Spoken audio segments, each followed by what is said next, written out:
غور کریں کہ قربانی جس وقت بندہ کر رہا ہے اور قربانی کا جانور ذبح ہو رہا ہے، اب خون نکلنے لگا ہے، کتنا ہی ذوق افزا یہ تصور ہے کہ انسان کے ذہن میں یہ تصور آتا ہے کہ مصطفیٰ کریم کے فرمان کے مطابق قربانی کا خون زمین پر گرنے سے پہلے ہی اللہ کے یہاں مقبول ہو جاتا ہے۔ سبحان اللہ، میرے محبوب فرماتے ہیں خوش دلی سے قربانی کیا کرو۔ اچھا، بعض لوگوں پر قربانی واجب ہوتی ہے لیکن اس کے باوجود وہ قربانی نہیں کرتے اور طرح طرح کے ہیلے بہانے کرتے ہیں، اور کبھی کہیں گے کہ جناب نہیں جی میرے کو گنجائش نہیں ہے۔ اس طرح کے بندے کہ جن کے پاس 1.5 لاکھ روپے کا موبائل ہے، 45 ہزار کا، 50 ہزار کا موبائل ان کے ہاتھ میں ہے، اور وہ 20 ہزار روپے کا قربانی کا حصہ نہیں ڈال سکتے۔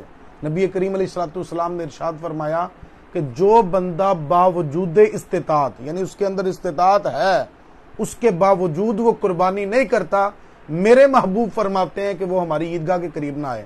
اب آپ مجھے بتائیے کہ آپ کسی کو اگر کہیں کہ یار میرے گھر کے قریب نہ آنا، اس کا کیا مطلب ہوتا ہے؟ آپ محبت سے کہہ رہے ہیں، خوشی سے کہہ رہے ہیں؟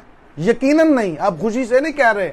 بندہ جب کسی سے بیزار ہوتا ہے تو ناراضگی کا اظہار کرنے کے لیے، بیزاری کا اظہار کرنے کے لیے کہتا ہے کہ یار تو میرے گھر دے لاگے بھی نہ آئی۔ تو میرے محبوب مکرم علیہ الصلوۃ والسلام قربانی جو استطاعت کے باوجود نہ کرے، اس سے اتنے ناراض ہیں، اتنے بیزار ہیں کہ حضور فرماتے ہیں کہ جو بندہ استطاعت کے باوجود قربانی نہ کرے وہ میری عیدگاہ کے قریب نہ آئے، وہ ہماری عیدگاہ کے قریب نہ آئے۔ یہ میرے محبوب علیہ الصلوۃ والسلام نے ارشاد فرمایا۔ اچھا، قربانی کس بندے پر واجب ہے؟ قربانی ہر اس عاقل بالغ مسلمان مرد و عورت صاحب نصاب پر واجب ہے۔ اب صاحب نصاب کون ہے؟ صاحب نصاب وہ جس کے پاس 52.5 تولے چاندی یا اتنی رقم یا اتنی مالیت کا مال تجارت ہو، یا پھر ضرورت اصلیہ، یعنی ضروری جو چیزیں اس کے لیے ہیں اس کی زندگی کے، مثال کے ضرورت اصلیہ کیا ہوتی ہے؟ ضرورت اصلیہ یہ ہوتی ہے جیسے رہنے کا مکان ہے، یہ ضرورت اصلیہ ہے، سواری اس کی ضرورت اصلیہ ہے، اور دینی کتابیں جو ضروری ہیں اس کے لیے وہ ضرورت اصلیہ ہیں، اور دیگر جو چیزیں انسان کے لیے لازمی اور ضروری ہوتی ہیں وہ ضرورت اصلیہ ہیں۔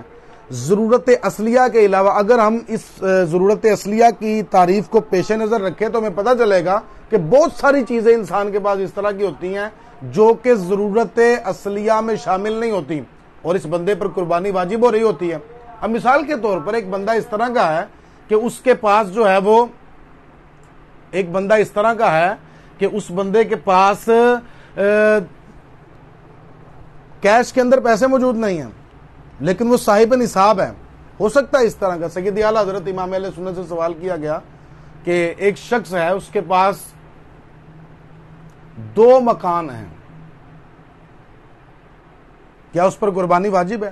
تو اعلیٰ حضرت رحمۃ اللہ علیہ نے فرمایا واجب ہے، بلکہ یہاں تک فرمایا کہ ایک بندے کے پاس قربانی کے جو ہے وہ اس کے پاس ایک گھر ہے، اس کے 2 پورشن ہیں۔ ایک پورشن اس کے گھر کا جو ہے وہ سردی اور گرمی دونوں موسموں کے اندر اس کو کفایت کرتا ہے کہ وہ سردی اور گرمی دونوں موسموں کے اندر اس مکان کو یوز کرتا ہے، اور دوسرا پورشن استعمال ہی نہیں ہوتا۔ اگر دوسرے پورشن کا بھی جو مالیت بنتی ہے وہ 52.5 تولے چاندی کی مقدار بنتی ہے تو اس پر قربانی واجب ہے۔ اور عام طور پر لوگوں کے اندر یہ بات، ایک مسکنسپشن یہ ہے کہ اگر کسی بندے پر قرضہ ہو تو اس پر قربانی کرنی جائز نہیں ہے۔ یہ بات جو ہے وہ درست نہیں ہے، یہ بات صحیح نہیں ہے۔ اچھا، اس انداز میں اب دیکھیں، مثال کے طور پر ایک بندہ جو ہے وہ 5 لاکھ کا مالک ہے اور نصاب مثال کے طور پر 1,30,000 بنتا ہے، مثال کے طور پر مثال دے رہا ہوں، تو اب اس کے اوپر قرضہ ہے 1 لاکھ روپیہ۔ اب 1 لاکھ روپیہ قرضہ اگر مائنس کرتے ہیں تو پیچھے 4 لاکھ بچے، نصاب تو پھر بھی باقی ہے نا۔ اب یہ کہ نہیں میرے تے قرضہ ہے ہوا۔ اب ایک بندہ کروڑوں کا مالک ہو، لاکھوں روپیہ بھی اس پر قرضہ ہو، قربانی تو پھر بھی اس پر واجب ہوتی ہے۔ بعض بندے بڑے ہیلے بہانے کرتے ہیں، اور یہ اگر اس تعریف کو ذہن میں رکھا جائے کہ ہر اس عاقل بالغ مسلمان مرد و عورت پر قربانی واجب ہے جس کے پاس 52.5 تولے چاندی یا اتنی رقم یا اتنی مالیت کا مال تجارت یا ضرورت اصلیہ سے زیادہ سامان اتنی مالیت کا موجود ہو، اور اس کے اوپر اللہ کا یا اس کے بندوں کا اتنا قرضہ نہ ہو کہ جس کو ادا کر کے جس کو وہاں سے مائنس کریں تو پیچھے جو ذکر کردہ نصاب ہے یعنی 52.5 تولے چاندی کی قیمت باقی نہ بچے، تو اس بندے پر قربانی واجب ہے۔ اور بعض اوقات اس طرح ہوتا ہے کہ ایک بندے پر نہیں، گھر کے کئی افراد کے اوپر قربانی واجب ہوتی ہے۔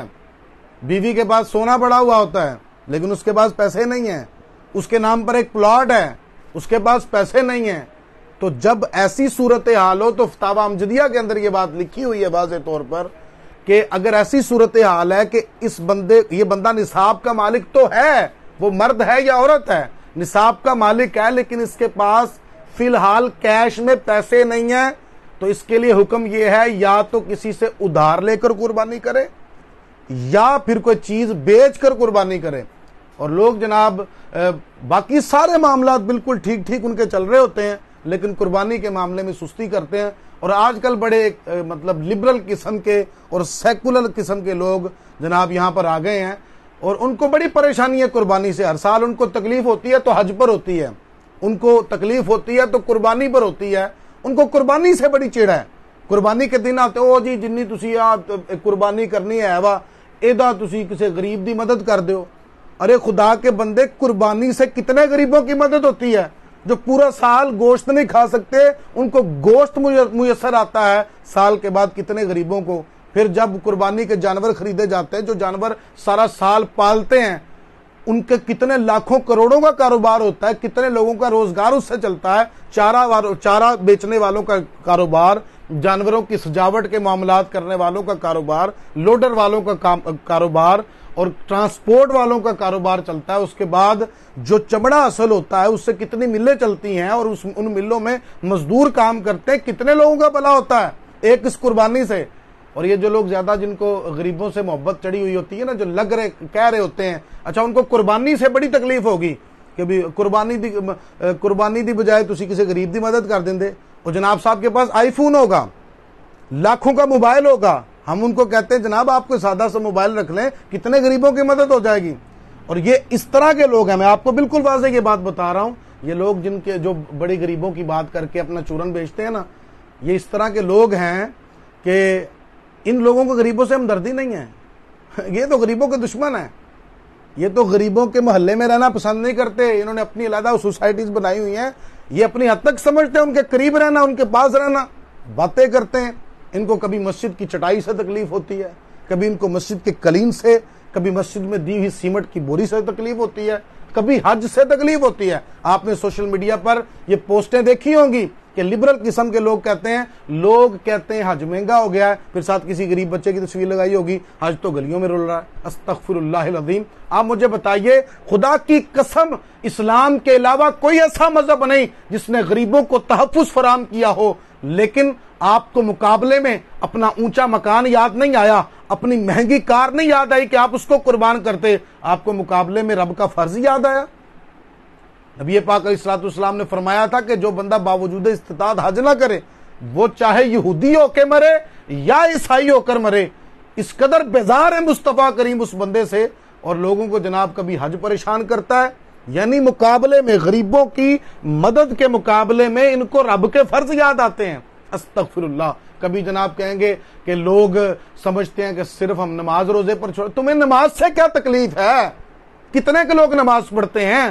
پہلے تو 98% لوگ تو نماز پڑھتے نہیں ہیں، اور جو پڑھتے ہیں ان کو نماز پڑھنے بھی نہیں آتی اکثر لوگوں کو نماز سے تکلیف ہے یار، روزے سے تکلیف ہے، حج سے تکلیف ہے، قربانی سے تکلیف ہے، ان کو اپنی عیاشیوں سے تکلیف نہیں ہے۔ برانڈڈ کپڑے پہنتے ہوئے غریب یاد نہیں آتے، مہنگی گاڑیوں میں گھومتے ہوئے ان کو غریب یاد نہیں آتے، غریب صرف یاد آتے ہیں تو قربانی کے موقع پر یاد آتے ہیں۔ تو صاحبوں، بہت سارے بندے اس طرح کے ہیں جن پر قربانی واجب ہے اور لیکن وہ قربانی نہیں کر رہے۔ آج لائیو آ کر آپ کی بارگاہ میں یہ عرض کرنا تھا کہ اگر قربانی آپ پر واجب ہے، سستی نہ کیجیے، مصطفیٰ کریم علیہ الصلوۃ والسلام کے فرمان پر عمل کے لیے جو ہے وہ آپ قربانی کیجئے، خوش دلی سے قربانی کیجئے، کہ فرمایا کہ قربانی کے خون کا قطرہ زمین پر گرنے سے پہلے ہی رب کے یہاں مقبول ہو جاتا ہے۔